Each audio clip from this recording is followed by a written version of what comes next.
দেখে যাক, বাংলার মানুষ দেখো, যারা এই সাইফুল ইসলাম ফিরোজের বিরুদ্ধে কুচক্রী মহল যে ষড়যন্ত্র করছেন, তারা দেখে যাক কত হাজার হাজার মানুষ আজকে 12 বাজার এখানে আসছে।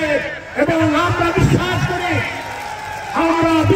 করি এই জনতার রায় ধানের অবশ্যই ফিরোজ সাইফুল ইসলাম ফিরোজ পাবে, এই আশাবাদ ব্যক্ত করে শেখ হাসিনা পালিয়ে গেছে, শেখ হাসিনার দোষররা পালিয়ে গেছে, কিন্তু তাদের প্রেতাত্মারা এখনো ঘুরঘুর করছে। আজকে আপনারা দেখেছেন 71-এর একটি পরাজিত শক্তি যাদেরকে রক্তের বিনিময়ে, যাদের বিরুদ্ধে অস্ত্র হাতে যুদ্ধ করে শহীদ প্রেসিডেন্ট জিয়াউর রহমান এবং বাংলার আবহাওয়ার কৃষক শ্রমিক ছাত্র জনতা এই স্বাধীন সার্বভৌম বাংলাদেশ গড়ে তুলেছিলেন, আজকে তারা আবার ষড়যন্ত্র শুরু করেছে।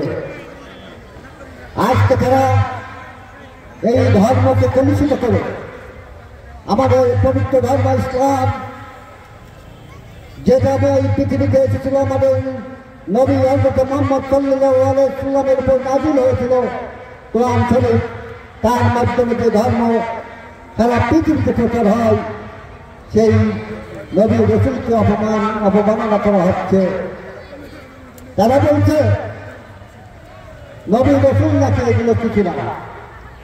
একজন বক্তা তো আমাদের বলেই ফেললেন আমাদের নবী নাকি সাংবাদিক ছিল,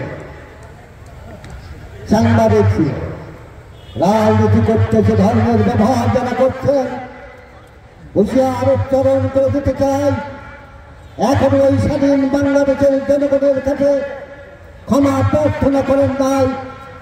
আপনাদের এই জামাত ইসলাম 1971 সালে আপনাদের অত্যাচারে অতিষ্ঠিত হয়ে আমার হিন্দু মা বোনেরা হাজার হাজার পরিবার ইন্ডিয়াতে চলে গেছিল, তারা কিন্তু ফিরে আসতে পারে নাই, অনেকেই ফিরে এসেছে। আপনাদের সেই অত্যাচারের কথা আমার এই সনাতন ধর্মাবলম্বী মা কাকিমা কাকারা কিন্তু ভুলে যায় নাই। আমরা বাংলাদেশে শান্তি চাই। শহীদ প্রেসিডেন্ট জিয়াউর রহমান আপনাদের রাজনীতি করার সুযোগ করে দিয়েছিল, তাই বাংলাদেশে রাজনীতি করতে পেরেছে। আবার যদি শহীদ প্রেসিডেন্ট জিয়াউর রহমানের জাতীয় আদর্শের সৈনিকেরা যদি ঘোষণা দেয় এই সমস্ত 71 স্বাধীনতা বিরোধীরা বাংলাদেশে রাজনীতি করতে পারবে না, তাহলে কিন্তু পালিয়ে যাবার পথ পাবেন না।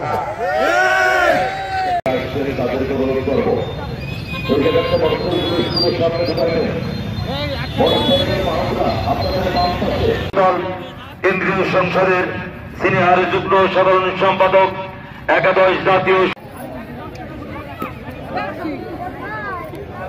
মঞ্চের সামনে যে বেষ্টনীটা দেওয়া আছে, এই বেষ্টনীর ভিতরে শুধুমাত্র